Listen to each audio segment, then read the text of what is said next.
ശ്രീ രമേശ് ചെന്നിത്തല. എൻ്റെ നിയോജകമണ്ഡലത്തിലെ ആറാട്ടുപുഴ പഞ്ചായത്തിൽ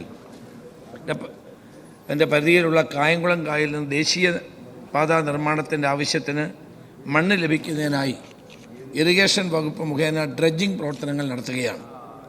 സാർ, ഏകദേശം 2,80,000 ക്യൂബിക് മീറ്ററാണ് ഈ ഖനനം നടത്തി കൊണ്ടുപോകുന്നത്. അത് ദേശീയ പാതയുടെ കരാർ കമ്പനിക്ക് സർക്കാർ അനുമതി നൽകിയിരിക്കുകയാണ്. സാർ, ഇത്രയും ഭീമമായ തോതിൽ കായംകുളം കായലിൽ നിന്ന് മണ്ണെടുത്താൽ ആ പ്രദേശത്തിൻ്റെ സർവനാശത്തിന് വഴിതെളിക്കും എന്നുള്ളതാണ് ജനങ്ങൾ പ്രകടിപ്പിക്കുന്ന ആശങ്ക. സാർ, കായലിനും കടലിനും ഇടയ്ക്കുള്ള ഒരു ചെറിയ ഗ്രാമമാണ് ആറാട്ടുപുഴ പഞ്ചായത്ത്. അതീവ പരിസ്ഥിതി ദുർബല പ്രദേശമാണ്. അതിരൂക്ഷമായ കടൽക്ഷോഭവും കള്ളക്കടൽ പ്രതിഭാസവും തീരദേശ പരിപാലന നിയന്ത്രണത്തിലെ കർശന വ്യവസ്ഥകൾ മൂലം ഇപ്പോൾ തന്നെ ആറാട്ടുപുഴ പഞ്ചായത്തിലെ ജനങ്ങൾ വലിയ തോതിലുള്ള പ്രതിസന്ധി നേരിടുകയാണ്. സാർ, യാതൊരു പാരിസ്ഥിതിക സാമൂഹിക ആഘാത പഠനങ്ങളും നടത്താതെ തികച്ചും അശാസ്ത്രീയമായി ഇപ്പോൾ ഡ്രഡ്ജിംഗ് പ്രവർത്തനങ്ങൾ ആരംഭിച്ചിരിക്കുകയാണ്. ആഴത്തിൽ ഡ്രഡ്ജിംഗ് നടത്തിയാൽ വീടുകൾക്ക്, കായലിൻ്റെ തീരത്തുള്ള വീടുകൾക്ക്, സ്വത്തുവകകൾക്ക് നാശമുണ്ടാകും എന്നുള്ളതാണ് ജനങ്ങളുടെ പരാതി.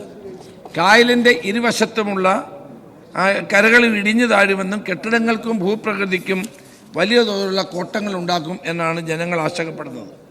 സർ, ഖനനത്തെ തുടർന്ന് ഭൂമിക്കടിയിൽ നിന്ന് വെള്ളവും മണലും ഊഴ്ന്നിറങ്ങുന്നതും വഴി മണൽത്തിട്ടകൾ ഇടിയാനും ഭൂമി താഴുവാനുമുള്ള സാധ്യതയുണ്ട് എന്നും വിദഗ്ധന്മാർ പറയുന്നുണ്ട്. സർ, വർഷത്തിൽ നിരവധി തവണ വേലിയേറ്റം കാരണം ഓരുവെള്ളം കയറി ആ പ്രദേശത്തെ മുഴുവൻ കൃഷിയും നശിക്കുന്ന ഒരു പ്രതിഭാസമുള്ള പ്രദേശമാണിത്. ആഴത്തിൽ കായലിൻ്റെ അടിത്തട്ട് ഡ്രഡ്ജ് ചെയ്യുന്ന മൂലം ഭൂഗർഭ സ്രോതസ്സിൽ ഉപ്പ് കലർന്ന മലിനജലം ഉണ്ടാകും എന്നുള്ള ആശങ്ക ജനങ്ങൾക്കുണ്ട്. അശാസ്ത്രീയമായ ഈ ഡ്രഡ്ജിങ്ങിനെതിരെ ജനങ്ങൾ മുന്നോട്ട് വരുന്നുണ്ട്. സർ, മണ്ണ് ഹൈവേയുടെ നിർമ്മാണത്തിന് ആവശ്യമാണ്. പക്ഷേ അത് എടുക്കേണ്ട സ്ഥലങ്ങൾ ഏതാണെന്ന് ഗവൺമെൻറ് തീരുമാനിക്കണ്ടേ? അതിന് സാമൂഹിക ആഘാത പഠനം നടത്തണ്ടേ? സർ, കായംകുളം പൊഴിയിൽ നിന്ന് വേണമെങ്കിൽ മണ്ണെടുക്കാം.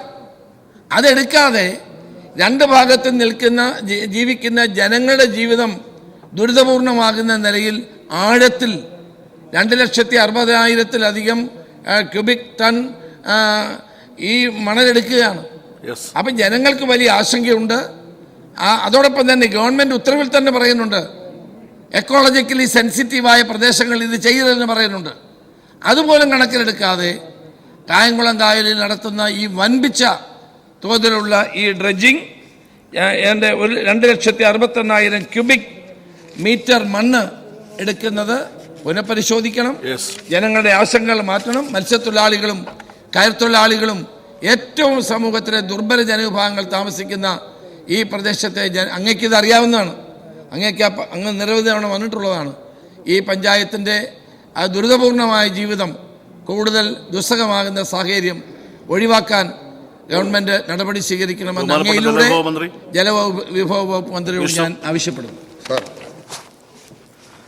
ദേശീയപാത വികസനത്തിനായി തിരഞ്ഞെടുത്ത 11 ജലാശയങ്ങളിൽ ഡ്രഡ്ജിംഗ് നടത്തുന്നതിനും സംസ്ഥാനത്തെ ദേശീയപാതകളുടെ വികസനത്തിനായി ഡ്രഡ്ജിംഗ് ചെയ്ത എക്കലും ചെളിയും മണ്ണും ഉപയോഗിക്കാനും അനുവദിക്കുന്ന ഒരു സമഗ്ര നയ ചട്ടക്കൂട് 21/4/2025 GOMS നമ്പർ 28/2025/WRD പ്രകാരം സർക്കാർ പുറപ്പെടുവിച്ചിട്ടുണ്ട്. മേലുത്തരവ് പ്രകാരമുള്ള പ്രവർത്തനങ്ങൾ ഫലപ്രദവും വേഗത്തിലും നടപ്പാക്കുന്നതിനുള്ള മാർഗനിർദ്ദേശങ്ങൾ 14/5/25 ഉത്തരവ് GOMS നമ്പർ 37/2025 WRD പ്രകാരം സർക്കാർ പുറപ്പെടുവിച്ചിട്ടുള്ളത്.